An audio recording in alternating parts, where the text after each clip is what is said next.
বিসমিল্লাহির রহমানির রহিম। 2000 সালে যখন সৌদিতে যাই তখন আশা করছিলাম যে উমরা করব। মালিকের বললাম যে আমার উমরা করব আমি 1 বছর পরে। তখন ভাষা বুঝছি কিছু কিছু, বলতেছে উমরা করে তো যায় না, এখন অনেক পেপার লাগে। আল্লাহর হুকুমে 1 বছর পরে সরকার ঘোষণা দিল যে আকামা হইলে সেই কোনো জায়গা যাওয়া যাবে সৌদি আরবের ভিতরে। ওই ঈদের টাইমে 2 দিন ছুটি দিত, 3 দিন আর 2 দিন বাড়াই নিতাম। উমরা করছি 3 বার সৌদি আরবে।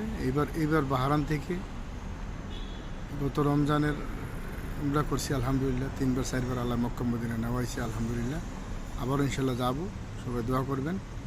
মন থাকা লাগে, নিয়ত থাকা লাগে। আল্লাহর ঘরে যাওয়ার মন থাকা লাগে, নিয়ত থাকা লাগে। আল্লাহ কবুল করতে হয়, আল্লাহ কবুল করছে আলহামদুলিল্লাহ।